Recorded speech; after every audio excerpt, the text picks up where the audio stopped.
Hello বন্ধুরা, তো নিয়ে চলে এসেছি নতুন আরেকটি ভিডিও নিয়ে। আজকের ভিডিওতে থাকছে বৃষ্টির দিনের স্পেশাল খিচুড়ি রেসিপি। তো খিচুড়ি রান্না করার জন্য প্রথমে মাংসে সব ধরনের মশলা দিয়ে মেখে এখন মাংসটাকে ভালো করে কষিয়ে নিচ্ছি। মাংসের মধ্যে কয়েক টুকরা আলুও দিয়ে দিয়েছি ভেজে। এবার মাংসটা কষানো হয়ে গেলে এর মধ্যে দিয়ে দেব পরিমাণ মতো জল। তো জলটা দিয়ে দেওয়ার পর 10 মিনিট ফুটিয়ে নিতে হবে। 10 মিনিট ফুটে যাওয়ার পর কিন্তু ঝোলটা যখন টেনে আসবে তখন কিন্তু আমার মাংস রান্না হয়ে যাবে।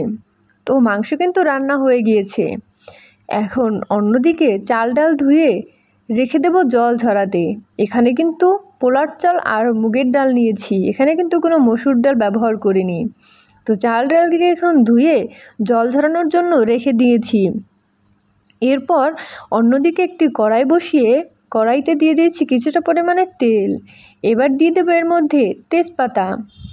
এরপর এখন এর মধ্যে দিয়ে দিতে হবে কয়েকটি দারচিনি, জয়ত্রী ফল, তারপরে এলাচ। এর মধ্যে দিয়ে দেব সবকিছু দিয়ে দেওয়ার পর দিয়ে দিতে হবে আদা বাটা। আর আদা বাটা দিয়ে দেওয়ার পর হালকা একটু নেড়েচেড়ে এর মধ্যে কিন্তু দিয়ে দিতে হবে লবণ। তো লবণটা দিয়ে দেওয়ার পর এখন এর মধ্যে দিয়ে দিতে হবে সেই ধুয়ে রাখা চাল আর ডাল। এখন চালটা দিয়ে দেব। চালটাকে দিয়ে ভালো করে একটু ভেজে নিতে হবে যত সময় পর্যন্ত ঘেরান না আসবে। তো এই যে চাল দিয়ে কিন্তু এখন ভালো করে নেড়েচেড়ে ভেজে নিচ্ছি। আর চালটা কিন্তু নাড়তেই থাকবেন, তা না হলে কিন্তু কড়াইতে লেগে যেতে পারে। তো চালটা কিন্তু আমার ভাজা হয়ে গিয়েছে। অনেক আগে থেকেই রাইস কুকারে বসিয়ে রেখেছিলাম গরম জল। এখন জলটা কিন্তু গরম হয়ে গিয়েছে, ধোঁয়া উঠছে। এখন এর মধ্যে দিয়ে দেবো ভেজে রাখা চালটা। তো এখন চালগুলো দিয়ে দিলাম।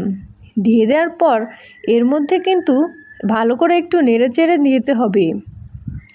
তারপর নেড়ে দেওয়ার পর এর মধ্যে দিয়ে দেবো কয়েকটা কাঁচামরিচ। এতে করে কিন্তু ঘ্রাণটা সুন্দর আসবে। এরপর ভাতটা ভালোভাবে ফোটার জন্য অপেক্ষা করব। তো এখানে কিন্তু ভাত রেডি হয়ে গিয়েছে, চাল ডালটা ভালো করে ফুটে গিয়েছে। এবার উপর থেকে মাংস দিয়ে দেব। মাংস দিয়ে এভাবে ভালো করে নেড়েচেড়ে অল্প আছে গ্যাসের উপরে কয়েক মিনিট রেখে দিলেই রেডি